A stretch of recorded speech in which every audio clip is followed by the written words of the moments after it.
toi, Seigneur. Béni soit ton nom, Seigneur. Gloire à ton nom, Jésus. Béni soit ton nom, Seigneur. Merci. Merci, Seigneur. Maintenant, je vois, Seigneur. Tu m'as ouvert les yeux. Tu as chassé les ténèbres dans ma vie, Seigneur. Tu m'as montré la lumière au travers de ta parole, Seigneur. Tu m'as montré Jésus, ton amour, ta grâce, Seigneur. Je veux te dire merci. Merci ce matin pour le privilège que j'ai de pouvoir t'appeler Seigneur. Seulement ceux qui ont reçu l'Esprit peuvent t'appeler Seigneur. Seulement ceux qui ont cru en toi, Seigneur, peuvent t'appeler Seigneur. Seulement ceux qui marchent avec toi peuvent t'appeler Seigneur. Et ça, c'est une grâce qui nous vient de toi. Merci, merci, merci, Seigneur. Gloire à toi, Dieu. Gloire à toi, Dieu. On va refaire ce chant-là. Je vais faire quelques annonces, mes amis, mais on va refaire ce chant qu'on vient de faire parce qu'il résume le message que je veux vous prêcher ce matin sur la grâce de Dieu. Ce matin, on veut vous dire merci. On veut d'être là, membres de l'Église de l'Espoir et amis Facebook, merci d'être là. Je veux dire merci au Seigneur ce matin parce que les péliciers vont bien. Je veux dire merci au Seigneur parce que nous avons prié pour Pasteur René, Nicole, et ils vont bien. Je parlais avec elle hier et j'étais tellement...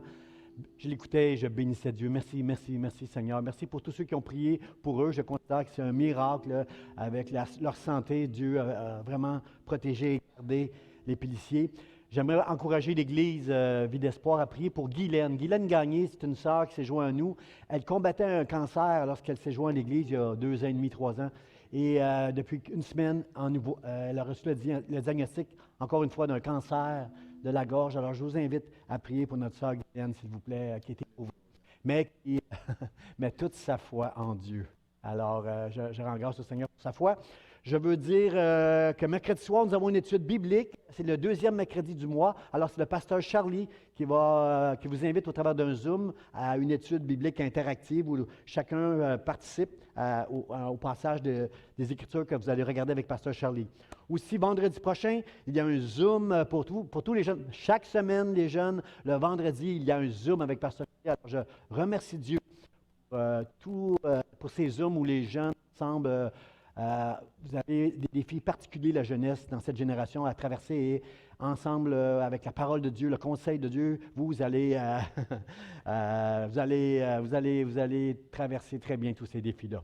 Je veux remercier le Seigneur. Aussi, le 28 février, le dernier dimanche du mois de février, c'est bientôt, c'est dans 2 semaines, 14, 21, 28, 3 semaines, nous allons avoir notre sœur Nicole Pélissier qui va nous apporter la parole le dernier dimanche du mois de février. Alors, priez pour elle, pour qu'elle soit en pleine forme. Et Nicole a toujours quelque chose de la part de Dieu à nous partager avec ce qu'elle vient de traverser. Je pense que j'ai hâte d'entendre ce que Nicole va nous partager. Alors, soyez bénis à la maison. Et vous savez, frères et sœurs, le chant qu'on vient de chanter nous montre que nous sommes des brebis fragile, frères et sœurs. Peu importe ce que vous avez l'air devant les gens, peu importe si vous avez l'air en contrôle de votre vie, chacun de nous sommes des brebis fragiles qui dépendent complètement de Dieu, complètement de la grâce de Dieu. La beauté de la grâce de Dieu, c'est que moi, je suis imparfait. Virgile, tu es imparfait.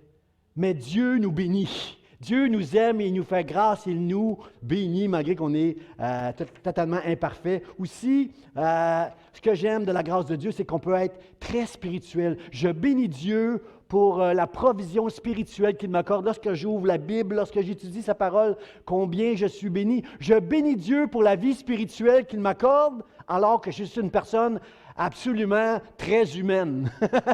Charnelle par moments même. Je suis humain, mais Dieu me permet de vivre quelque chose de spirituel avec lui à cause de l'esprit qu'il m'a donné, il a ouvert mes yeux pour comprendre des mystères du royaume de Dieu. Je veux dire merci Seigneur pour ça. Et aussi, frères et sœurs, Dieu m'accorde la grâce à moi et à vous d'encourager quelqu'un des fois. On a cette grâce de parler avec quelqu'un souvent, puis de l'encourager. Dieu nous donne sa grâce d'encourager les autres, alors que nous-mêmes, parfois nous sommes au bord du découragement. Mais on trouve la force d'encourager les frères et les sœurs parce que Dieu nous a fait grâce, parce que nous nous appuyons sur la grâce de Dieu. Le livre de notre vie n'est jamais fini. Jamais on peut dire c'est fini au travers des situations qu'on traverse, parce que c'est la grâce de Dieu peut faire un point tournant dans notre vie et changer les choses. Alors ce matin, c'est ça que je veux prêcher et nous allons chanter à nouveau ce chant-là, Vase d'argile, et remercier Dieu pour la grâce qu'il nous accorde à chacun de nous, ses enfants. Si vous croyez que Dieu vous a fait grâce, dites Amen ce matin, dites Amen, soyez bénis.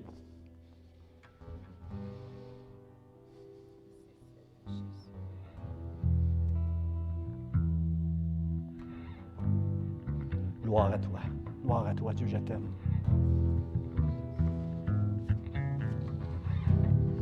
Praise. Je t'ai brisé, vide sans espoir. Ta grâce m'a trouvé, m'a restauré. Je n'ai rien à moi, mais tel que je suis, tu me libères, tu me libères. Grâce infinie de notre Dieu qui un jour m'a sauvé. J'allais errant de lieu en lieu quand tu m'as retrouvé. Et maintenant je vois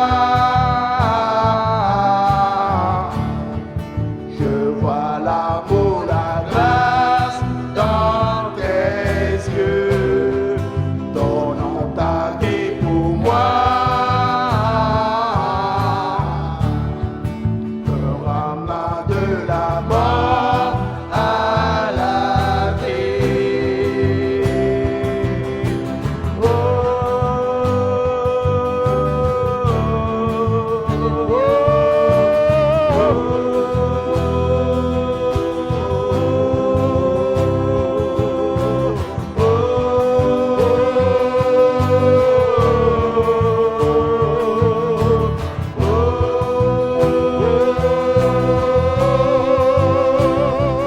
Par nos échecs, tu prends nos faiblesses, tu places ton trésor dans des vases d'argile. Oh, par mon cœur, Père, je veux te servir pour que tout soit ta vie en moi. Grâce infinie de notre Dieu qui un jour m'a sauvé. Oh, j'allais errant de lieu en lieu quand tu m'as retrouvé. Et maintenant je vois l'amour, la grâce dans tes yeux, donnant ta vie pour moi, me ramenant de la mort à la vie. Et maintenant je vois l'amour, la grâce dans tes yeux, donnant ta vie pour moi, me ramenant de la mort à la vie. Et maintenant je vois l'amour, la grâce dans tes yeux, donnant ta vie pour moi, me ramenant de la mort à la vie. Alléluia. J'étais mort Et maintenant, je vis. Merci, Seigneur. Gloire à ton nom. Merci pour ta grâce, Seigneur. Merci à nos musiciens. Je rends grâce à Dieu pour ce dimanche matin au travers de Facebook Live. Nous sommes ensemble, frères et sœurs, avec quelques amis à l'extérieur. Soyez bénis. Recevez ce matin ce message de la part de Dieu. Dieu vous aime tellement. Dieu vous aime tellement que Dieu veut vous bénir ce matin. Dieu veut prendre soin de vous ce matin. Dieu veut vous donner, au travers de ce que je vais vous dire, il y a certains passages là, que je vais parler, là, puis pour vous, ça va être juste bla, bla, bla, bla, bla, mais il y a un moment donné où Dieu, ça va devenir clair ce que je vais vous dire, et Dieu va vous parler, il va vous encourager ce matin. Alors, ce matin, soyez attentifs à ce que Dieu veut faire. Dieu est un Dieu de grâce. Je veux le dire encore ce matin. Ce que j'apprécie de Dieu, c'est sa grâce dans ma vie. Dieu m'a fait grâce dans les bons jours, dans les mauvais jours. Quand j'étais fin et quand j'étais pas fin, la grâce de Dieu demeure sur moi, sur ceux qui aiment Dieu, sur ceux qui craignent Dieu, sur ceux qui marchent avec Dieu. Sa grâce jamais ne va s'arrêter. Toujours Dieu va t'aimer et t'aider dans ta vie et te faire grâce. Et ce matin, je veux élever la grâce de Dieu, frères et sœurs.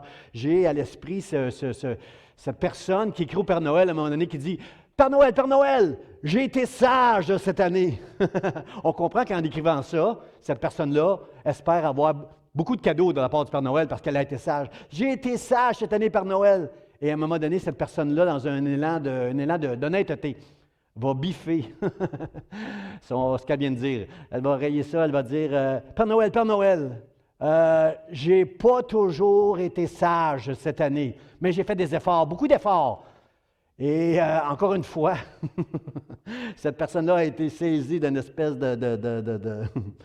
une espèce de repentance.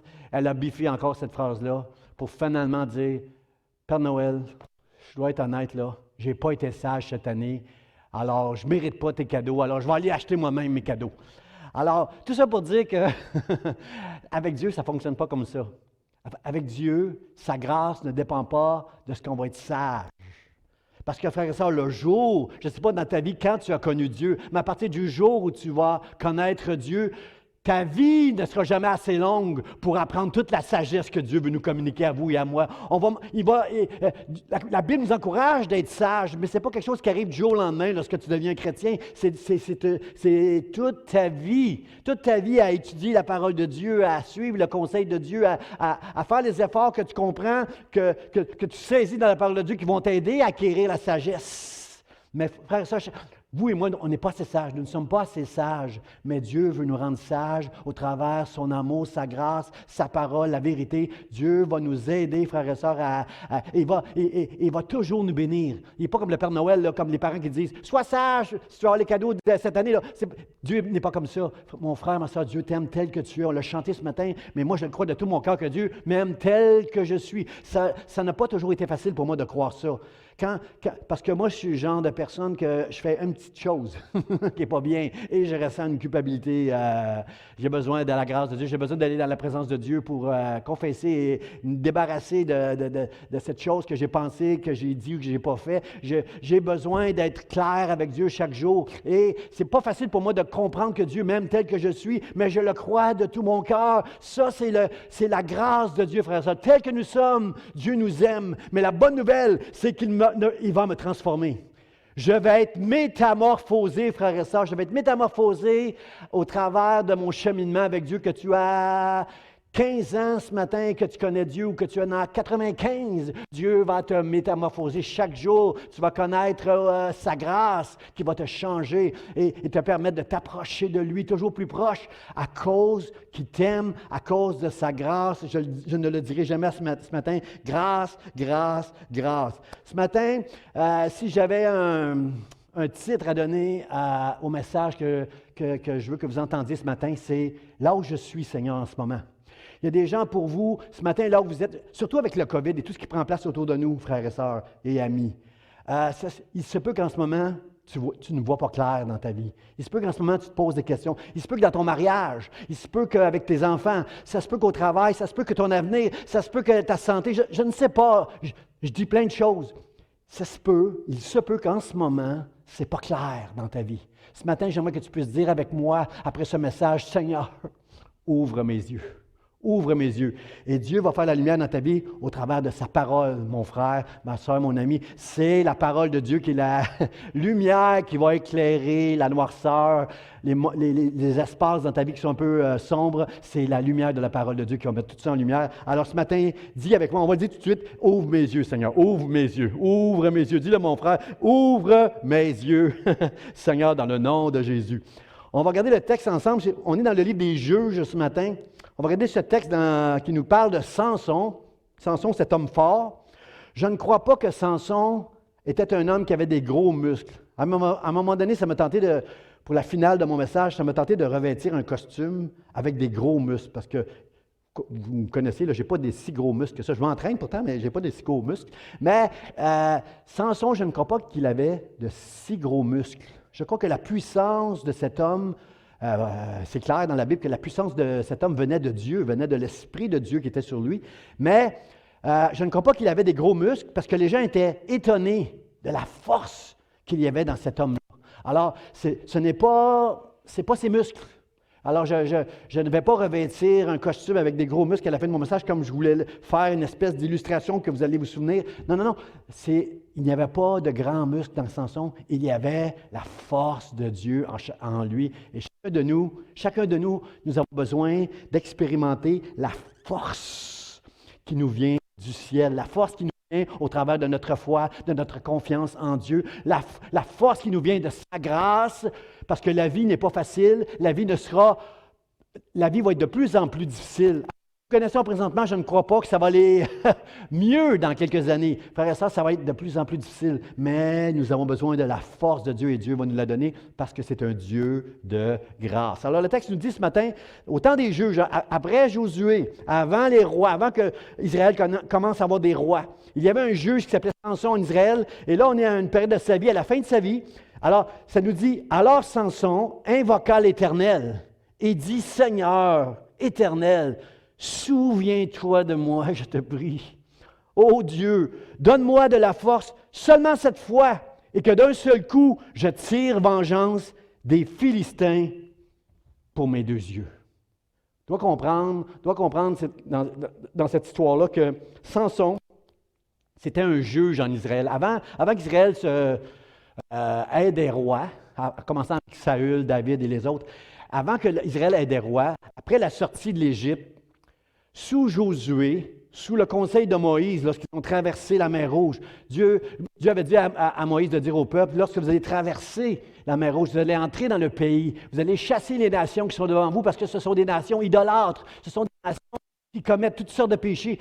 À Canaan, il y avait des idoles où on offrait nos enfants en sacrifice pour plaire aux dieux. C'était des abominations. Il y avait toutes sortes de choses, des crimes, des mœurs. L'immoralité régnait à Canaan. Et Dieu dit au peuple, tu vas chasser ces nations. Mais ici, au temps des juges, après Josué, au temps des juges, on vit un temps de déclin spirituel. Le peuple n'est plus là. Il n'est plus en train de chasser les nations. Il est en train même de faire des alliances avec ces peuples-là, mariés. Ils marient leurs fils avec leurs filles.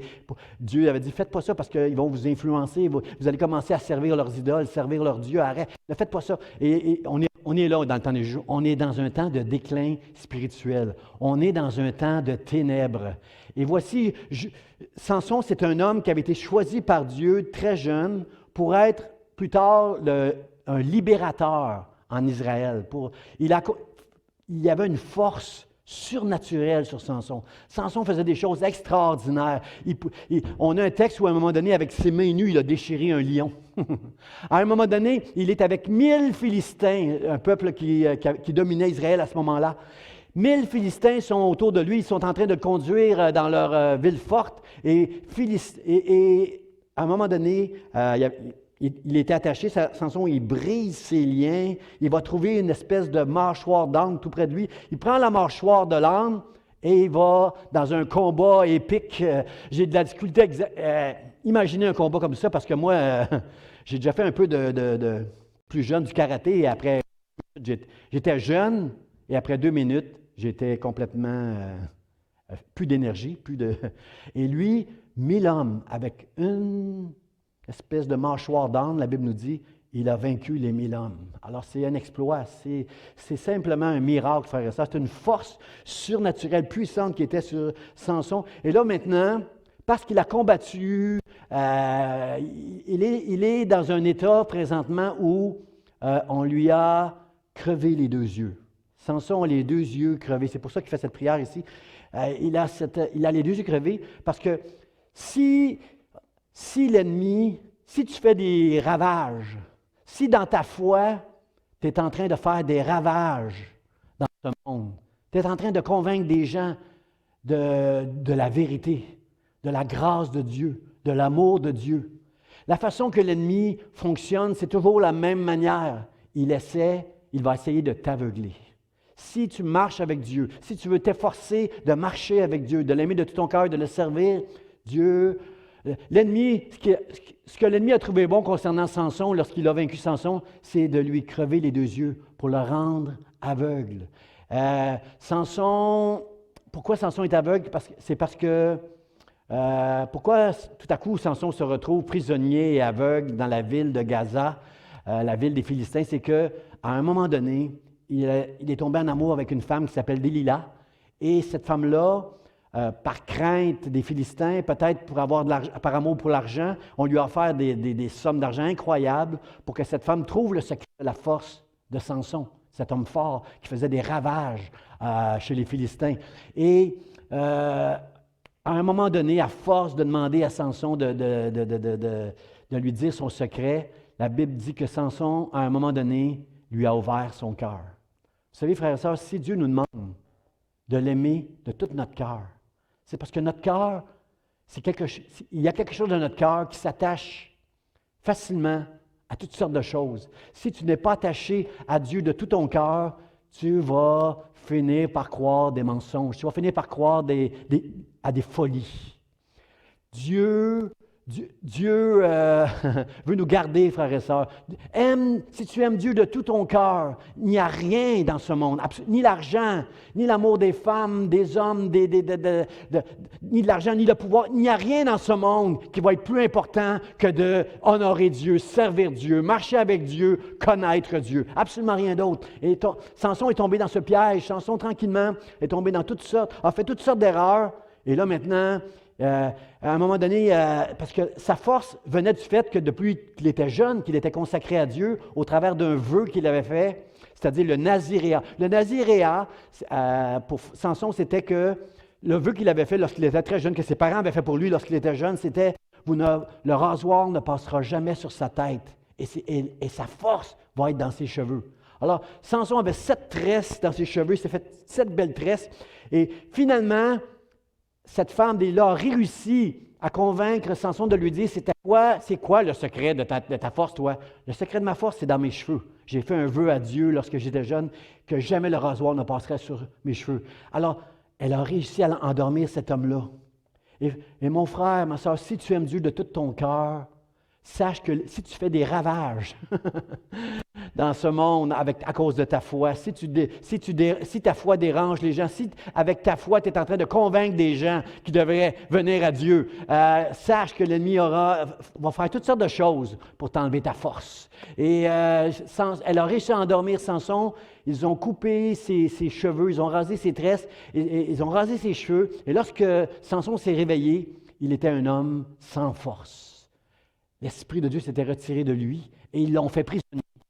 Ils lui ont crevé les yeux, les 2 yeux, ils l'ont plongé dans les ténèbres. Ce que l'ennemi veut faire avec toi, mon frère, ma soeur, ce matin, c'est de te plonger dans les ténèbres.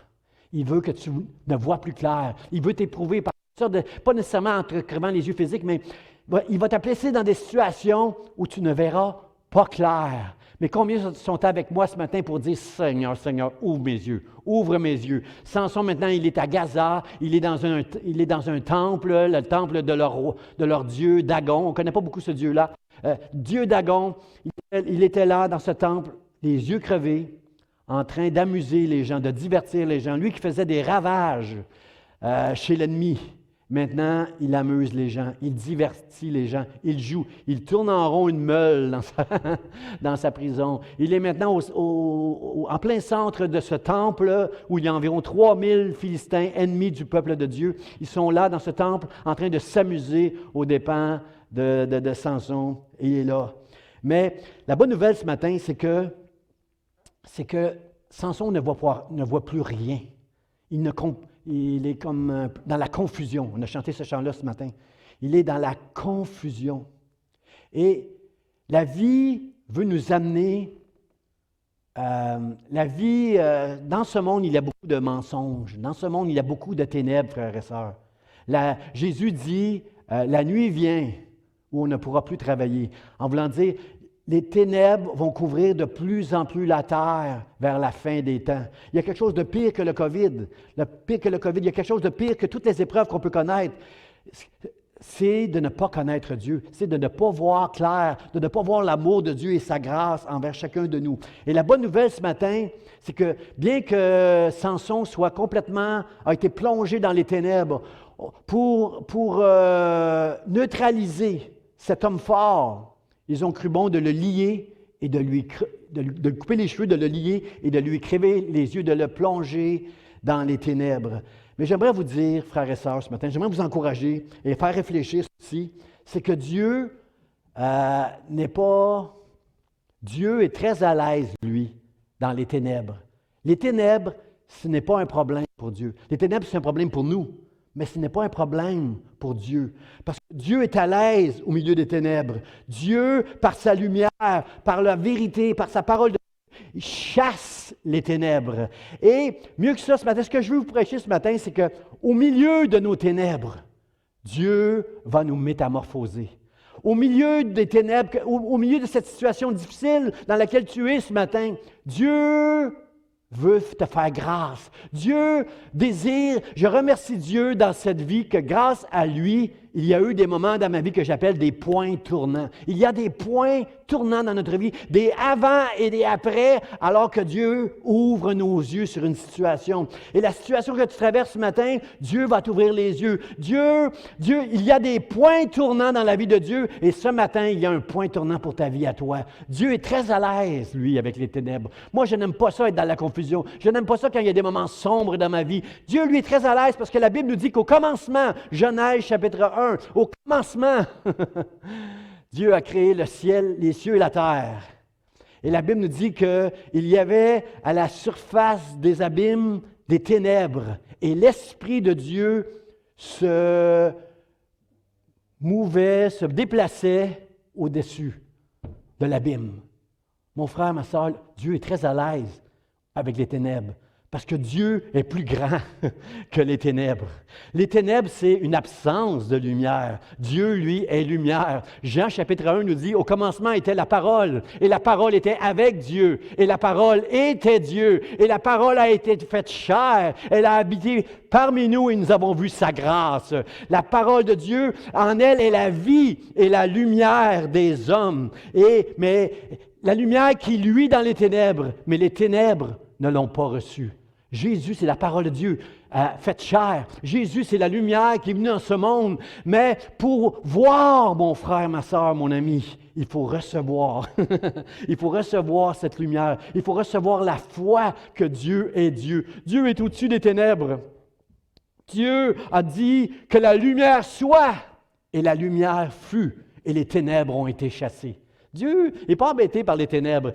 Et toi et moi, on a besoin dans nos vies, à un moment donné, d'entendre Dieu, de voir cette lumière qui va chasser nos ténèbres. Que ce soit un moment difficile avec notre santé, nos finances, avec notre famille, notre couple, peu importe, là où est où sont ces moments sombres dans ta vie. Dieu veut les chasser et c'est au travers de sa parole. Jésus, c'est au travers de la vérité que Dieu va chasser ces ténèbres qui t'entourent et qui va faire de toi un homme, une femme reconnaissant de la grâce de Dieu. Un homme, un jeune homme, une jeune femme qui va marcher avec Dieu de tout son cœur. Et Dieu, au fur et à mesure que tu vas marcher avec Dieu, tu ne seras jamais tu seras jamais parfait, mais tu seras un homme, une femme qui connaît Dieu et qui est béni de Dieu et à qui Dieu va donner une lumière qui va chasser cette noirceur qui s'attaque à ta vie. La parole de Dieu nous ouvre les yeux pour éviter les pièges dans cette vie, pour déjouer les ruses, repousser les assauts, nous sortir des ténèbres et guérir toutes nos blessures. Merci à Dieu pour sa parole. Merci Seigneur pour ta parole qui est dans ma vie, qui est tout dans ma vie, qui représente tout pour ma vie, Seigneur. C'est au travers de ta parole que je vais devenir libre. Vous connaîtrez la vérité et la vérité vous rendra libre. C'est la parole de Dieu qui m'a rendu libre, qui va continuer à me rendre libre et je remercie Dieu. Je remercie Dieu que les ténèbres ne sont pas un problème pour Dieu. Parce que bien que Samson avait les yeux physiques crevés, qu'il ne voyait plus physiquement avec ses yeux physiques, Samson voyait encore avec ses yeux spirituels. Et je veux remercier Dieu pour la grâce que Dieu a accordée à cet homme qui, dans un moment de grande noirceur, a cru dans la grâce de Dieu qui l'a secouru à un moment de sa vie où c'était pas joyeux. Mais je veux remercier le Seigneur pour ça, mon frère, ma soeur. Il y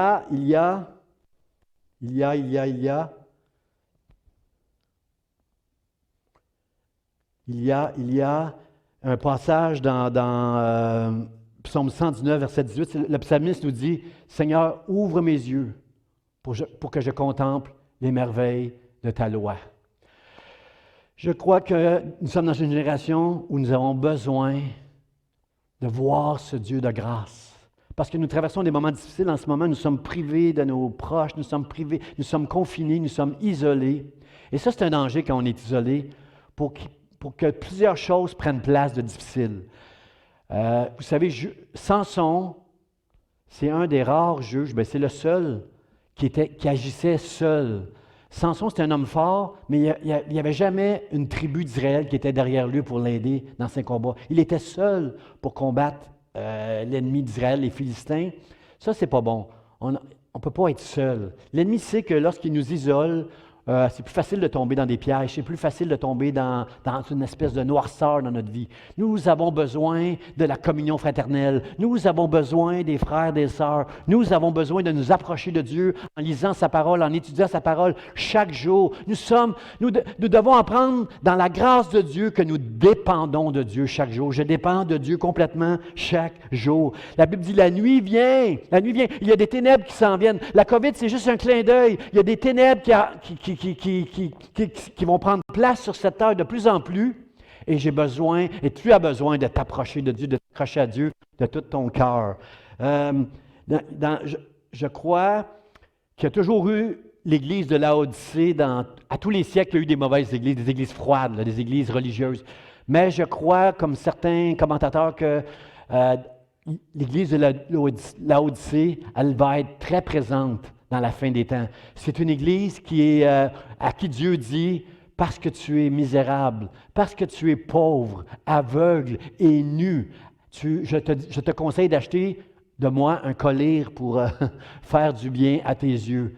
Dans notre génération, nous ne voyons plus bien, mon frère, ma soeur. Nous avons besoin de dire à Dieu, autant nous les chrétiens que ceux qui cherchent Dieu, nous avons besoin de dire, Seigneur, ouvre mes yeux, comme le psalmiste, ouvre mes yeux pour que je contemple les merveilles de ta loi, parce que les ténèbres sont en train de couvrir la terre. Et ce que j'aime en ce moment, c'est que plusieurs personnes ont pris conscience d'une vie superficielle. On était très attachés à toutes sortes de choses dans cette vie qui étaient superficielles, mais je remercie Dieu que de plus en plus, nous sommes en train de tourner l'Église et plusieurs hommes, femmes, jeunes hommes, jeunes femmes sont en train de tourner leurs yeux vers le ciel, sont en train de tourner leurs yeux vers Dieu pour apprendre à le connaître. Et pour ça, je veux dire merci au Seigneur. Mais chacun de nous, on doit entendre ceci ce matin. On doit entendre qu'on est dans une période ténébreuse, de noirceur, et nous avons besoin que Dieu vienne chasser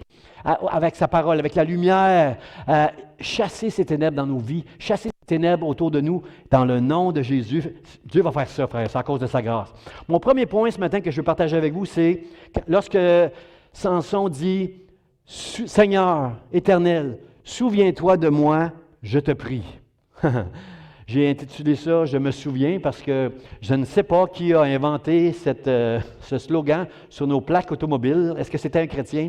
Le slogan du Québec, c'est « Je me souviens ». Frères et sœurs, j'aime cette prière de Samson parce que, vous savez, la situation dans laquelle se trouve Samson, là, les yeux crevés, attaché, en train de divertir les Philistins dans ce temple. C'est pour deux raisons pourquoi Samson est pris à ce moment-ci, Dieu est pris pour deux raisons. Premièrement, parce qu'il a péché. Il a laissé son cœur être séduit par une femme où il lui a révélé le secret de sa force. Mais l'autre raison aussi, c'est parce qu'il a tout simplement exercé son appel. Il a fait des ravages parmi les Philistins. Son appel, c'était de libérer Israël du joug de l'ennemi. Alors, c'est pour cette raison-là que maintenant il est là. Mais ce que j'aime de Samson, c'est son cœur. Ici, il a le cœur de Dieu. Quand Samson dit « Seigneur éternel, souviens-toi de moi, je te prie. » Je fais cette prière, Dieu. « Souviens-toi de moi. » Ça, c'est très présent dans les Écritures. « Souviens-toi. » Israël, souviens-toi de moi. Souvent, Dieu plaide avec son peuple au travers des Écritures en leur disant « Souviens-toi de moi. Souviens-toi de moi quand je t'ai sorti de l'Égypte avec des miracles. Souviens-toi de moi que j'ai fait ceci, que j'ai fait cela pour toi. Souviens-toi de moi. » Dieu nous exhorte, mon frère, ma soeur, mon ami, Dieu nous exhorte à se souvenir de lui pour toutes les bontés qu'il nous a accordées. Moi, j'écris.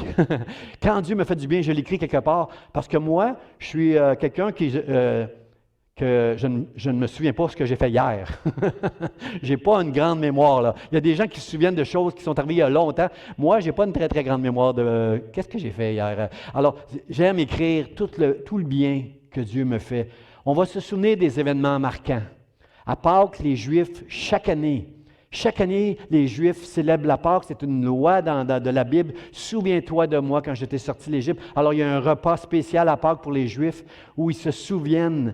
Certains Juifs le font par tradition, mais d'autres le font parce qu'ils sont attachés à Dieu. Ils veulent se souvenir, ils se rappellent l'histoire d'Israël. Ils veulent se souvenir que Dieu a fait de grands miracles. « Seigneur, fais pour nous. » Certainement qu'il y a des Juifs qui prient autour de cette table. « Seigneur, fais pour nous encore les miracles que tu as faits à cette époque. » Et pour nous, les chrétiens, qui croyons en Jésus-Christ, qui nous a sauvés, qui nous a révélé la grâce de Dieu, Jésus, lorsqu'il a pris le repas avec ses disciples, avant d'aller à la croix, il a dit « Vous ferez ceci en mémoire de moi. » Il est en train de dire la même chose que Dieu dit à son peuple dans l'Ancien Testament. « Faites ceci en mémoire de moi. » Et je crois qu'il y avait un homme qui a scrappé sa vie, qui a mal agi dans sa vie, qui se retrouve à côté de Jésus sur la croix. Un larron on ne sait pas exactement pourquoi le larron était là, mais lui, c'est grave. Jésus, lui, n'a rien fait, mais le larron, lui, a fait quelque chose de grave pour mériter d'être sur la croix, de subir ce supplice-là. Et le larron croit en Jésus, il dit « Seigneur, Seigneur, fais que je sois avec toi, sauve-moi. » Et Jésus dit « Aujourd'hui, tu seras avec moi dans le ciel. » Jésus fait la promesse qu'à cause de sa foi, le larron n'a rien fait, mais la grâce de Dieu réside dans notre foi. Parce que tu as cru en moi, aujourd'hui tu seras avec moi dans le ciel. Et le larron, à un moment donné, il va dire « Seigneur, souviens-toi de moi. Souviens-toi de moi quand tu seras dans le ciel. » Peut-être que le larron connaît l'histoire de Joseph. Joseph, dans la Bible, à un moment donné, a une révélation de Dieu dans la prison. Et il révèle un secret, une prophétie, quelque chose qui va arriver à un prisonnier avec lui. Il dit « Quand tu seras libéré, dis au Pharaon, souviens-toi de moi et dis au Pharaon que c'est moi qui t'ai révélé ces choses. » Et Joseph a été oublié dans la prison. Le gars a complètement oublié Joseph. Peut-être que Larron connaît cette histoire-là et il plaide avec Jésus. « Jésus, souviens-toi de moi quand tu seras dans le ciel en train de régner. » Et Jésus lui dit « Oui, aujourd'hui tu seras avec moi dans le ciel à cause de ta foi. » Alors, la parole de Dieu, frères et sœurs, ils ont pu crever les yeux physiques de Samson, mais ils n'ont jamais pu toucher les yeux de son cœur, les yeux spirituels. Dans Éphésiens chapitre 1, verset 18, ça nous dit, la Bible nous dit, Paul nous enseigne ici, en parlant de Dieu, qu'il illumine les yeux de votre cœur pour que vous sachiez quelle est l'espérance qui s'attache à son appel, quelle est la richesse de la gloire de son héritage. Comprenez-vous que notre pire ennemi, ce sont nos yeux naturels souvent. Souvent, nos yeux naturels sont remplis de tout ce qu'on voit, sont remplis de craintes, sont remplis de soucis, sont remplis de toutes sortes de choses à cause de ce qu'on voit. Mais l'apôtre Paul nous rappelle que ce n'est pas nos yeux qui est notre meilleur ami, mais ce sont les yeux du cœur, les yeux de la foi, qu'il illumine les yeux de votre cœur pour que vous sachiez quelle est l'espérance qui s'attache à son appel. L'espérance qui s'attache à mon appel, mon frère, ma soeur, c'est que je vais au ciel pour l'éternité avec Jésus et que sur cette terre, je veux le servir, je veux l'honorer, je veux marcher avec lui. C'est ça l'espérance de mon appel et la richesse de sa gloire. Frères et sœurs, il y a eu un point tournant dans la vie de Samson qu'on va voir dans quelques instants, un point qui a changé tout, qui a tout changé. Et je remercie Dieu parce que dans ma vie, il y a eu des points tournants où tout a changé, des moments difficiles dans ma vie où le point tournant a fait en sorte que j'ai vu la richesse de la gloire de Dieu qui est attachée à mon appel. Ce matin, je veux t'encourager en te disant, il y a un point tournant dans ta vie que Dieu veut faire pour toi. Mets ta foi dans sa grâce. Continue de persévérer et de croire dans sa grâce et il y a un point tournant dans ta vie qui va prendre place bientôt. Alors Samson, il est là en disant, Seigneur, souviens-toi de moi. Il croit encore dans la grâce de Dieu. Il veut s'appuyer sur la grâce de Dieu. Souviens-toi de moi. Et c'est dans les ténèbres, alors que Samson ne voit rien. C'est dans les ténèbres que Dieu va faire un point tournant dans sa vie. C'est souvent dans les ténèbres, frères et sœurs, que Dieu accomplit des choses incroyables dans nos vies. Des miracles, frères et sœurs. Je pense à Bartimée, par exemple. Bartimée qui était un aveugle. La Bible dit qu'il criait à Jésus, « Jésus, fils de David, aie pitié de moi! » Frères et sœurs, ça me touche de savoir que cet aveugle criait à Jésus quand nous, les voyants, quand on ne voit pas clair, on essaye de s'en tirer. On ne crie pas à Jésus. Mais lui, alors qu'il était aveugle, ne voyant rien, criait, « Seigneur, aie pitié de moi! » Est-ce qu'on peut crier ce matin à Dieu? Un point tournant dans notre vie. Est-ce qu'on peut crier à Dieu, Seigneur, aide-moi? Bartimée criait à Dieu et bien des voyants, ceux qui ont leurs yeux, ne crient pas à Dieu parce qu'ils sont aveuglés par toutes sortes de choses. Au lieu de se confier dans la grâce de Dieu, se découragent. Ils sont pires que des gens qui ont perdu la vue. J'aime Bartimée qui crie à Jésus. Frères et sœurs, un bon exemple dans la Bible, c'est l'apôtre Paul. L'apôtre Paul, l'apôtre Paul, pour moi, c'est l'apôtre du Nouveau Testament. L'apôtre Paul, pour moi, c'est mon mentor dans le Nouveau Testament. Il a écrit la moitié de la Bible. L'apôtre Paul, sa théologie sur la grâce, elle est extraordinaire. C'est de lui que j'ai appris la grâce de Dieu, plus grande que tous mes efforts pour suivre la loi. Parce que la loi, je ne suis pas capable de la suivre. Mais sa grâce de Dieu a fait en sorte que celui qui était sans péché, qui n'a jamais brisé la loi, la justice de Dieu qui était sur cet homme-là, elle est venue sur moi. Je crois que Jésus a accompli la loi pour moi.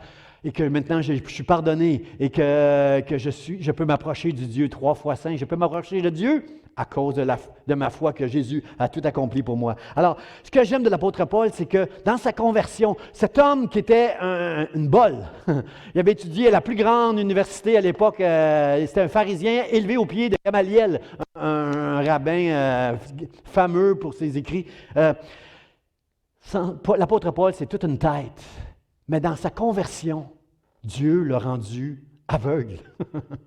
Dieu a permis que Paul ne voie plus rien avec ses yeux physiques. Et quand je vous dis que Dieu est à l'aise dans les ténèbres, quand je vous dis que Dieu chasse les ténèbres, j'aimerais vous dire ce matin que Dieu utilise les ténèbres pour ouvrir nos yeux afin qu'on puisse voir, comme on l'a chanté ce matin, à cause de sa grâce, maintenant je vois. Dieu nous ouvre les yeux dans les ténèbres. Beaucoup d'hommes sont venus à Dieu alors qu'ils étaient plongés dans les ténèbres. J'ai connu Dieu dans des moments de grandes épreuves dans ma vie. La majorité des chrétiens que je connais ont connu Dieu parce que Dieu a été là dans une épreuve et les a sortis, les a sauvés. Dieu, le texte nous dit, alors que Paul a été plongé dans les ténèbres, le texte nous dit « la main du Seigneur était sur lui ». Je veux le dire pour toi qui m'écoutes. Alors que Paul était dans les ténèbres, qu'il ne voyait rien, qu'il était dans la confusion, la main du Seigneur était sur lui. Je veux que tu saches ce matin que dans ta confusion, dans des moments de noirceur dans ta vie, dans tes moments... Et sur la planète Terre, avec la COVID, il y a beaucoup de gens qui sont dans cette position-là. J'aimerais te dire que la main du Seigneur est sur celui qui croit en Dieu, qui met sa confiance en Dieu et qui attend la grâce de Dieu et qu'il y a bientôt, il y aura dans ta vie un point tournant pour celui qui regarde à Dieu. Dieu chasse les ténèbres. Il va y avoir un avant et un après dans ta vie bientôt, seulement parce que tu vas faire confiance à la grâce de Dieu qui nous ouvre les yeux. Alors, ce matin, souviens-toi de Dieu. Dieu se sert des ténèbres. Au commencement, le ciel et la terre étaient informes et vides. Ça nous décrit bien ça lorsqu'on est dans les ténèbres, informes et vides. Et Dieu dit que la lumière soit, et la lumière est venue chasser les ténèbres. Dieu va faire ça pour toi. Les ténèbres, Dieu s'en sert. Dieu s'en sert. Il s'en est servi pour Paul. Il va s'en servir bientôt pour Samson. Et il s'en sert pour nous, frères et sœurs. Les ténèbres, on a vu la semaine passée Jésus et Nicodème qui parlent ensemble de la nouvelle naissance. Vous savez, c'est quoi la nouvelle naissance? Pourquoi on appelle ça la nouvelle naissance? Un enfant va passer 9 mois dans les ténèbres du ventre de sa mère avant de venir au monde et vivre. Sa vie commence pas dans dans les statistiques. Nous savons que la vie commence dans le ventre, mais dans les statistiques de l'homme, elle commence le jour où il sort. On appelle ça la naissance. Dieu, il y a pour nous une nouvelle naissance, frères et sœurs. Avant, il y avait les ténèbres, maintenant, il y a la lumière. Il nous a transportés des ténèbres à son admirable lumière. C'est ce que la Bible nous dit pour parler du salut de Dieu. Le Seigneur, Dieu se sert des ténèbres. Pour nous, c'est un problème, les ténèbres. Ça nous nuit, ça nous fait peur, ça nous incommode. Pour Dieu, c'est un outil pour nous amener à un point tournant dans notre vie, pour manifester sa grâce. Je pense, frères et sœurs, à la chenille qui va devenir un papillon. La chenille rampe sur la terre. Il ne va pas très vite. Le papillon, lui, complètement différent de la chenille. Il vole, il s'envole dans le ciel, il vole dans le ciel. La chenille va entrer dans un cocon noir pendant un temps, je ne sais pas combien de temps, j'ai oublié mes cours de biologie, là. Pendant un certain temps, la chenille va entrer dans un cocon, puis il va devenir un papillon qui va s'envoler. Quelle différence, frères et sœurs! Pour moi, ça, c'est la nouvelle naissance. Dieu nous amène de la chenille et nous métamorphose en un papillon lorsque l'on connaît la vérité au travers de la parole de Dieu. Je suis maintenant devenu un papillon. Et il y a quelque chose de très spirituel aussi quand on devient un papillon. Parce que la chenille, elle vit longtemps. Mais le papillon, lui, il vit peu de jours. Il va mourir dans peu de jours.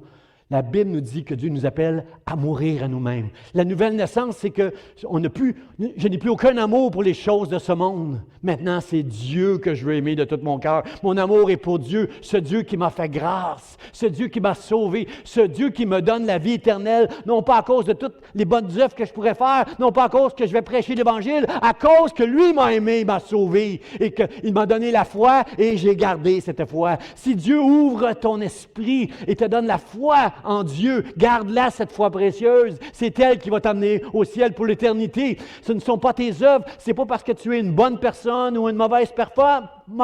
C'est parce que tu crois en Dieu. C'est la seule raison pourquoi Dieu va t'amener au ciel. Mais je suis d'accord avec Jacques, l'apôtre Jacques qui dit, si tu as la foi, montre-moi tes œuvres. Ça ne fait aucun sens que tu dises que tu as la foi s'il n'y a pas d'œuvre dans ta vie. Ça ne fait aucun sens que tu dis que tu crois en Dieu si tu n'es pas en train de servir Dieu quelque part dans ta vie. Alors, mon frère, ma soeur, la différence entre la religion et la foi, la religion place les œuvres avant comme une chose importante. Mais la foi, les œuvres la suivent derrière. C'est ça, c'est juste ça la différence. Ce matin, c'est la grâce de Dieu qu'on veut parler. C'est la grâce de Dieu. Mon deuxième point, frère et sœur, c'est lorsque Samson dit « L'Éternel, ô Dieu, donne-moi de la force seulement cette fois. Seulement cette fois, Dieu, donne-moi de la force. » Malgré le péché de Samson, malgré que Samson a fait des erreurs, il sait qu'il se retrouve dans une position où il a les yeux crevés, lié, prisonnier des Philistins. Samson le sait, là, qu'il a mal agi. Mais quelque part, il se retrouve là parce qu'il était aussi un homme qui répondait à l'appel de Dieu, un homme qui servait Dieu. Et c'est pourquoi il dit, Samson croit dans la grâce de Dieu. Seigneur éternel, donne-moi de la force seulement cette fois. Le verset 20 nous dit ceci. Le verset 20 nous dit, c'est quelque chose qui est très répandu, même parmi les chrétiens et surtout dans la religion. Ce passage-là nous dit, je m'en tirerai comme les autres fois et je me dégagerai. Il ne savait pas que l'Éternel s'était retiré de lui. Lorsqu'il a confié à Délila le secret de sa force, c'est parce que mes parents ont fait un vœu à l'Éternel. Depuis que je suis jeune, personne ne m'a coupé les cheveux et c'est dans mes cheveux la force. Et ici, alors qu'il était dans son sommeil, qu'ils lui ont coupé les cheveux, ils l'ont attaché, les Philistins sont venus vers lui, puis ils l'ont fait prisonnier. La Bible nous dit que dans sa tête, quand tout ça est arrivé, quand il s'est réveillé, puis il a vu qu'il était lié par les Philistins, qui allaient l'amener prisonnier, il s'est dit, « Ah, je vais m'en tirer comme les autres fois, je me dégagerai. » Il ne savait pas que l'Éternel s'était retiré de lui. Alors la pensée de beaucoup de chrétiens, la pensée religieuse, en lisant un texte comme ça, c'est de penser que, oh, quand je pêche, Dieu n'est plus avec moi. J'ai entendu souvent ça, que Dieu n'allait pas, Dieu se retirait de toi quand tu péchais. Mon frère, ma soeur, nous sommes des pécheurs. Mon frère, ma soeur, mon ami, nous péchons tous les jours. Je ne suis pas en train de faire l'apologie du péché. Je ne suis pas en train de dire que le péché n'est pas grave. La Bible nous dit que des pécheurs seront condamnés pour l'éternité en enfer. Des pécheurs, ce sont ceux et celles qui refusent le joug de Dieu, qui refusent son amour, qui refusent de marcher avec Dieu. Et si tu ne veux rien savoir de Dieu, Dieu a créé un endroit qui s'appelle l'enfer pour l'éternité. Tu vas souffrir parce que je ne peux imaginer d'être dans un endroit où la présence de Dieu ne serait plus là. Je ne peux pas penser. C'est impossible pour moi d'imaginer que je pourrais être sans Dieu un jour dans ma vie. Le péché, c'est grave, mais Jésus a payé pour mes péchés. Aujourd'hui, la grâce de Dieu est dans ma vie et je sais que je pêche tous les jours. Tous les jours, je dois demander pardon à Dieu pour quelque chose, soit pour toutes sortes de raisons. Et l'affaire, c'est que c'est pas que Dieu s'est retiré de la vie de Samson. L'affaire, c'est que le vœu que Samson avait sur lui depuis sa jeunesse, le vœu de Naziréa, faisait en sorte qu'il ne devait pas se couper les cheveux parce que la force était dans ses cheveux. Mes frères et sœurs, vous savez très bien, comme moi, que la force n'était pas dans ses cheveux. La force était dans l'Esprit de Dieu qui était sur lui, qui agissait. Alors ici, quelque part, c'était la volonté souveraine de Dieu que Samson se retrouve à cause de sa faute, mais aussi à cause de son appel à faire des ravages chez l'ennemi d'Israël. C'était la volonté de Dieu souveraine quelque part que Samson se retrouve dans cette situation-là. Alors, l'Esprit s'est retiré de Samson afin qu'il soit fait prisonnier, plongé dans les ténèbres, amené dans une ville forte qui s'appelle Gaza, la ville des Philistins, une ville forte, une ville qui nous fait penser à l'enfer, une ville qui nous fait penser à un endroit fort dans les ténèbres. Il y a un passage de la Bible où Samson lui-même est monté jusqu'à Gaza et a pris les portes de la ville. Il les a mis sur ses épaules. Il a défait les portes avec sa force. Ce qui faisait la force d'une ville, c'était la forteresse autour de la ville et les portes par lesquelles tu peux entrer ou sortir. Samson a arraché les portes. Il les a mis il les a transportés jusqu'à un mont un peu plus loin. Tout ça pour dire qu'il avait ouvert, même les portes de l'enfer étaient ouvertes par la force de Samson. Les tribus d'Israël auraient pu venir et vaincre les Philistins quand ils ont appris ça, mais Samson agissait seul à ce moment-là. Il était seul. Le peuple n'était pas derrière lui. Alors, Samson maintenant, il est à Gaza. On se moque de lui. Il est au milieu de toutes ces personnes. Et il a perdu sa force. Il a perdu sa force. Et il dit à Dieu, « Seigneur, oh Dieu, je te prie, donne-moi de la force seulement cette fois. » Il a encore espoir dans la grâce de Dieu. Il dit, « Donne-moi cette force. » Je crois que David, le roi David, était un homme qui aimait lire l'histoire de Samson. Je crois que Samson était quelque part un mentor pour David. Je me souviens que lorsque David est venu devant Goliath avec sa fronde, affronter un géant. Toi, tu viens contre moi avec toute ta force, mais moi, je viens devant toi au nom de l'Éternel. David savait que c'était l'Esprit de Dieu qui était sur lui, qui pouvait lui faire tomber le géant qui était devant lui. La grâce de Dieu va nous donner la force de faire tomber les géants qui sont devant nos vies. Et c'est ce même David, lorsqu'il a péché, qui a prié un peu comme Samson en disant, dans le psaume 51, David va dire, en regrettant son péché, en se confessant son péché, en se repentant de son péché, il dira, « Seigneur, je t'en prie, ne me retire pas ton Esprit Saint. » David est conscient que c'est l'Esprit en lui qui lui donne d'avoir la force sur tous les ennemis d'Israël. Et comme dans cette histoire qu'il a certainement lu, David dit, « S'il vous plaît, Dieu, ne me retire pas ton Esprit Saint. » Et la Bible nous dit que les cheveux de Samson avaient recommencé à croître. Frères et sœurs, ça j'aime ça, ce passage. Les cheveux de Samson ont continué à se mettre à repousser. Et la force de Samson, quelque part dans son vœu, était dans ses cheveux. Quelque part, lorsque Samson sentait ses cheveux repousser, espérait que sa force allait lui revenir. Mais ici, Samson est sage. Il n'espère pas que la force soit dans ses cheveux. Il espère que sa force lui vienne de l'Éternel. « Oh Seigneur, oh Dieu, donne-moi de la force seulement cette fois. Toi Dieu, pas mes cheveux là, donne-moi la force seulement pour que je puisse tirer vengeance de mes ennemis. Donne-moi la force, Seigneur. » David pour continuer avec mon David qui, je crois, s'inspirait beaucoup de Samson. David va écrire dans un psaume 22, il va dire, « Éternel, ne t'éloigne pas, toi qui es ma force.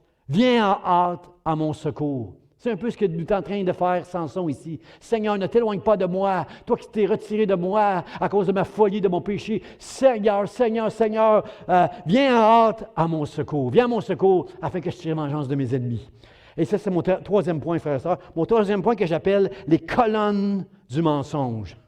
Il y a toujours le mensonge. C'est toujours quelque chose de solide. Le mensonge dans nos vies, c'est quelque chose qui prend place comme une colonne dans nos vies. Et c'est pour ça que j'appelle mon troisième point, les colonnes du mensonge. Samson dit, « Seigneur, donne-moi ta force encore une fois pour que d'un seul coup, je tire vengeance des Philistins pour mes 2 yeux, parce qu'ils m'ont plongé dans les ténèbres. Seigneur, donne-moi ta force encore une fois. » Ici, le mot « vengeance », c'est un mot qui est fort, c'est un mot qu'on doit comprendre, là. La Bible dit, dans Deutéronome, Samson le sait là, la Bible dit dans Deutéronome, « À moi la vengeance, à moi la rétribution. » Moi, pasteur Jean, votre pasteur, je ne vous cache pas que j'aime les films de justiciers. Vous savez, ces hommes qui règlent, qui vont faire payer à ceux qui ont péché puis qui s'en sortent bien, qui s'en tirent bien, là, qui vont faire payer. Dans mes fantasmes, là, j'aime ça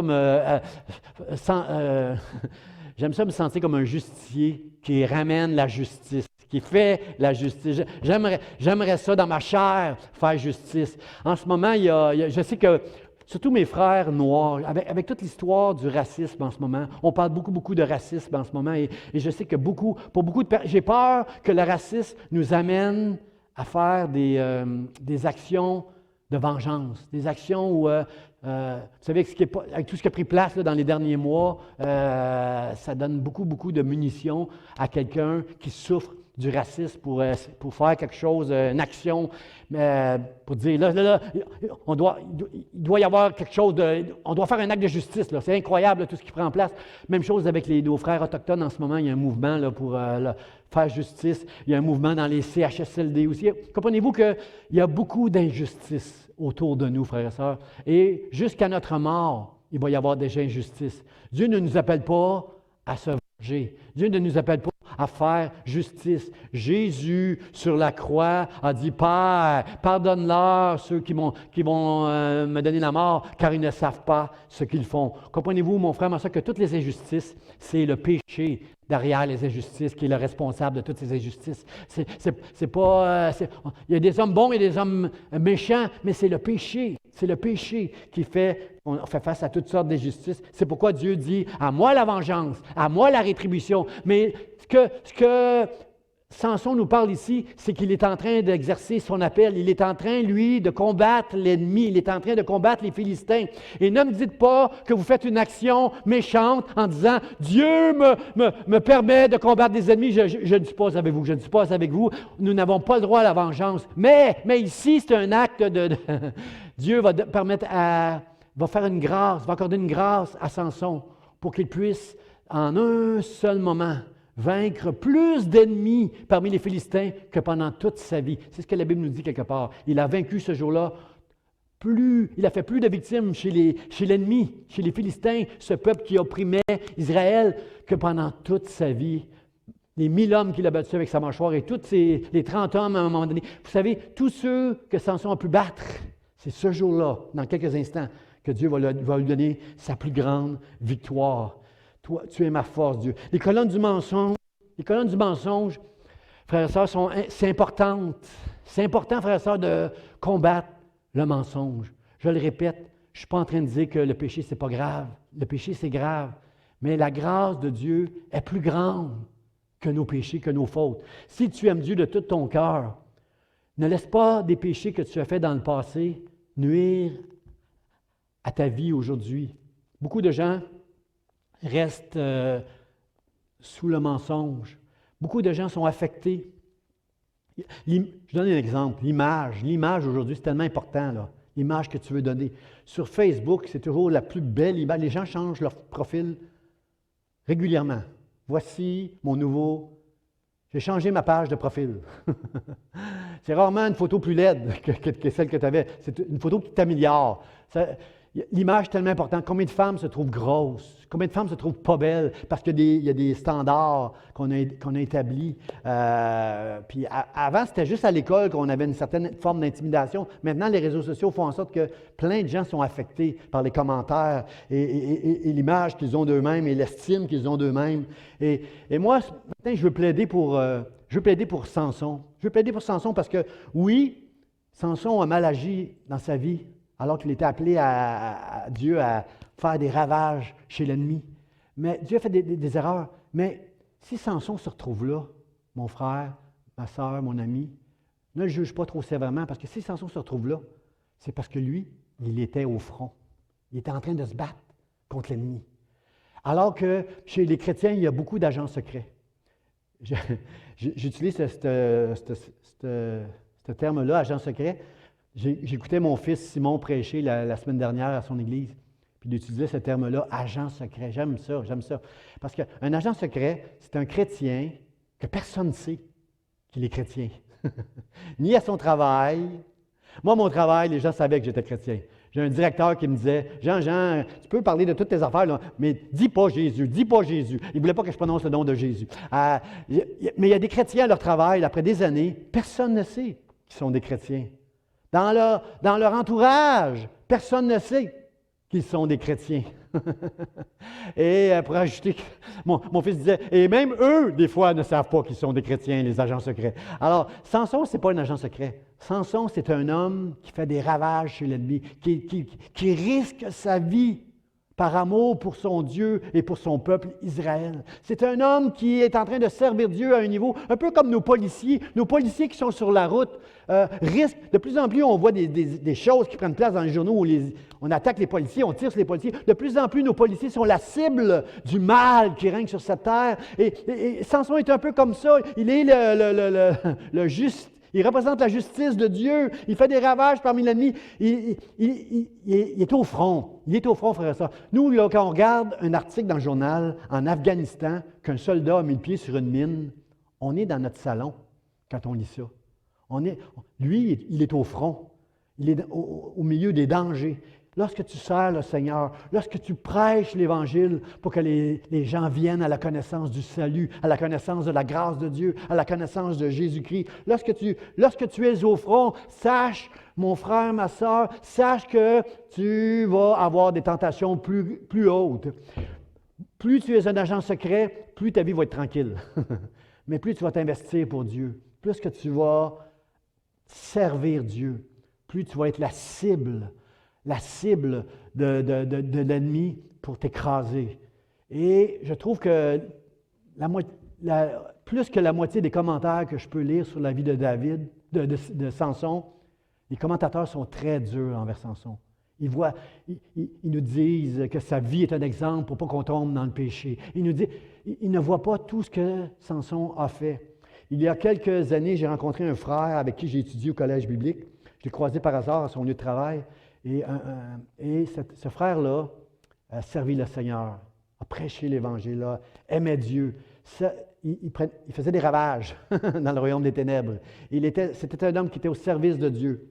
Et à un moment donné, il est arrivé quelque chose de malheureux. Il a connu une faiblesse, tombé avec une femme. Et je veux remercier le Seigneur parce qu'aujourd'hui, il a demandé pardon à sa femme et sa femme lui a pardonné. Il est revenu avec elle. Et il sert le Seigneur à son endroit, à son travail, là où il est. Il a beaucoup d'opportunités de témoigner l'Évangile à des gens. Et j'ai vu la grâce de Dieu sur sa vie. Mais ce frère me disait que la chose la plus difficile pour lui, c'était de vivre avec son passé. C'était de vivre avec la faute qu'il avait commise. Il dit, ça va bien maintenant, mon épouse, mon mariage va bien, mon épouse m'a pardonné, j'ai repris le contrôle de ma vie et je témoigne l'Évangile là où je travaille, d'endroits vraiment où il y a de grandes opportunités d'amener des gens au salut. Et il me disait, la chose qui est le plus difficile, c'est que personne n'a oublié la faute que j'ai faite. Je souffre du regard des gens sur moi. Je souffre que mes frères et mes sœurs, leurs regards qui sont durs. Mon frère, ma sœur, que tu sois un agent secret ou un serviteur de Dieu, je veux dire comme Paul, nous n'ignorons pas les desseins du diable. Plus tu vas servir Dieu, plus tu vas être tenté, plus tu vas être éprouvé, plus que tu risques d'être plongé dans des moments de ténèbres même. Mais sache que Dieu est ta grâce. Dieu est celui qui va te sauver et te sortir des ténèbres. Jésus a dit à Pierre, Satan veut te cribler comme le froment, mais j'ai prié pour que ta foi ne défaille point. Jésus a dit ça à Pierre, puis pas longtemps après, Pierre va renier Jésus. Attends là. Jésus a prié pour Pierre, pour que sa foi ne défaille pas, et la foi de Pierre a défailli. A failli. Non, je ne connais pas. Oh oui, tu étais avec Jésus, je te reconnais, tu étais avec Jésus. Non, je te jure, je ne connais pas Jésus. Pierre a renié Jésus, alors que Jésus a prié le Père que sa foi ne défaille pas. Frères et sœurs, ce n'est pas de commettre des fautes. La pire offense. La pire offense, c'est de croire que tu es fini. Croire que la faute que tu as commise puisse enlever ta foi et ta confiance dans la grâce de Dieu. Quand Pierre a rencontré Jésus après la résurrection, Jésus lui a dit, m'aimes-tu, Pierre? Oui, Seigneur, tu sais que je t'aime. Comprenez-vous que Jésus voulait redonner confiance à Pierre. Moi, je vais être un homme de Dieu qui va faire tous les efforts pour marcher avec Dieu de manière la plus droite possible. Mais s'il y a un frère ou une sœur qui tombe, je vais être le premier à être à côté de lui pour lui dire, Dieu veut que tu te relèves. Dieu, dans tes ténèbres, veut amener un point tournant dans ta vie afin que tu te relèves. Je veux être avec mon frère, ma sœur. Romains chapitre 5, verset 20 nous illustre un peu ce que je suis en train d'expliquer maladroitement. Là. La Bible nous dit, Paul nous dit, « Or la loi est intervenue pour que l'offense abondât. Mais là où le péché a abondé, la grâce a surabondé. » Comprenez-vous, frère, ça, que toi puis moi, on ne peut pas observer la loi de Dieu. La loi est bonne. La loi nous dit ne pêche pas, ne vole pas, ne tue pas, ne commets pas d'adultère. La loi, elle est bonne, mais nous ne sommes pas capables d'accomplir toute la loi. Jésus seul a été capable d'accomplir toute la loi. Alors, la loi fait en sorte que nous allons offenser. La loi va nous donner plein d'occasions dans notre vie où nous allons offenser, où nous allons pécher. Le péché va abonder dans nos vies à cause de la loi qui est bonne, cependant. Mais la grâce de Dieu surabonde parce que alors que Samson avait péché, alors que Samson n'avait rien à s'attendre de la part de Dieu, il a cru encore dans la grâce de Dieu. C'est pourquoi j'appelle les colonnes du mensonge mon mot de la fin. Mon mot de la fin, on va lire. Samson dit au jeune homme qui le tenait par la main, « Laisse-moi, il était au centre, Samson est dans le centre du temple. Il y a 3000 Philistins dans ce temple qui se moquent de Samson. Voilà l'homme, lui qui faisait des ravages parmi nous, qui a battu 1000 hommes avec une mâchoire d'âne. Le voici, qui joue pour nous. Il est aveugle. Notre Dieu Dagon nous a livré l'homme fort d'Israël. Il se moquait de lui. Et Samson est là au milieu d'eux. Et Samson va dire au jeune homme, s'il vous plaît, laisse-moi afin que je puisse toucher les colonnes sur lesquelles repose cette maison et m'appuyer contre elle. Je ne sais pas quelle sorte d'architecture que ce temple était fait, mais sur ces 2 colonnes reposait toute la force de ce temple qui était où Samson était au milieu. Il y avait 2 colonnes de chaque côté de lui. Il était là et ces colonnes supportaient tout le poids de l'édifice finalement. Alors, j'ai besoin d'un architecte ou d'un ingénieur pour m'expliquer tout ça, là, ce qui a pris place ici. Là. Mais Samson demande où sont les colonnes? Où sont les colonnes? Et Samson a mis ses mains sur ces 2 colonnes, appuyé. La Bible dit qu'il a embrassé les 2 colonnes. Il a, avec ses cheveux qui ont poussé, avec la grâce de Dieu qui a entendu sa prière. Oh, je te prie Dieu, donne-moi encore de la force cette fois seulement. Avec la grâce de Dieu qui est venue sur Samson. Ou la grâce de Dieu qui a surabondé l'offense de Samson. Avec la grâce de Dieu, Samson a poussé ses colonnes, frères et sœurs. Et la Bible nous dit que ce jour-là, 3000 parmi les Philistins sont tombés. Il a fait plus de ravages ce jour-là que dans toute sa vie, parce que simplement, pendant un moment, il a cru, s'est accroché à la grâce de Dieu. Et moi, je veux savoir ce matin, c'est quoi le mensonge dans ta vie ce matin? C'est quoi le mensonge dans ta vie ce matin qui t'empêche de ébranler les colonnes qui vont te permettre de recevoir la grâce de Dieu, de sortir du mensonge, puis d'aimer, de relever. Il y a eu un point tournant dans la vie de Samson ici. Il aurait pu mourir, passer le reste de sa vie aveugle, lié, en train d'amuser les gens. Dieu ne nous a pas sauvés pour qu'on divertisse les gens. Dieu nous a sauvés pour faire des ravages dans le royaume des ténèbres. La nuit vient où les ténèbres vont couvrir cette terre. Mais vous et moi, nous sommes appelés à faire connaître la lumière de l'Évangile, la grâce de Dieu, l'amour de Dieu. Moi, je ne peux pas m'approcher de Dieu parce que c'est un Dieu qui est saint. Et moi, je suis un pécheur. Mais Christ est mort pour mes péchés. La bonne nouvelle, c'est Jésus est mort pour mes péchés afin que je puisse m'approcher de Dieu. Je termine avec cette histoire de l'oiseau et du poisson. Le poisson, un jour, un poisson est tombé en amour avec un oiseau. Un oiseau qui volait au-dessus de l'eau. Et ils sont tombés en amour l'un pour l'autre. Mais c'était un amour impossible. Parce que si l'oiseau va rejoindre le poisson dans l'eau, il va manquer d'air, il va mourir. Et si le poisson sort de l'eau pour aller avec l'oiseau, il va s'asphyxier. Alors, ni un ni l'autre, c'est un amour qui est impossible, frères et sœurs. Je ne peux pas m'approcher de Dieu à cause de sa sainteté, à cause que je suis un pécheur. Mais Dieu, dans son amour, car Dieu a tant aimé le monde qu'il a donné son Fils unique, afin que quiconque croit en lui ne périsse point, mais qu'il ait la vie éternelle. Je ne pouvais pas aller vers Dieu, mais Dieu, lui, est venu vers moi pour me donner la vie éternelle à cause de sa grâce. Pas parce que je suis une bonne personne, pas parce que je prêche l'Évangile, parce qu'il m'a vu, il m'a sauvé, il m'a fait grâce. Et ce matin, c'est mon message. Dis à Dieu ce matin, dans la situation que tu vis, ouvre mes yeux, Seigneur, pour m'aider à voir, Seigneur, que je ne veux pas rester dans cette situation que je suis, où il y a beaucoup de ténèbres, Seigneur. Je crois dans ta grâce, je m'appuie sur ta grâce. Et Seigneur, fais qu'il y ait dans ma vie un point tournant dans le nom de Jésus. Alors, on va terminer juste avec une prière. On va se laisser avec une prière, frères et sœurs. Seigneur, je te dis merci ce matin parce que la vie de Samson, oui, il y a des avertissements dans sa vie de faire attention à nos vies.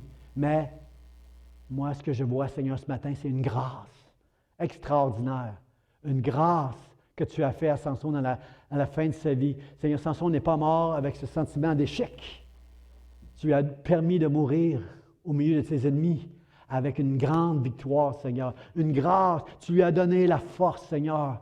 Alléluia. Seigneur, Jésus a dit, j'ai vaincu le monde. Merci de me donner cette grâce pour vaincre toutes ces ténèbres, Seigneur, toute cette noirceur, tous ces mensonges, Seigneur. Permets-moi de mettre mes mains sur ces colonnes, Seigneur, dans ma vie qui me gardent, tous ces mensonges qui me gardent misérable, Seigneur.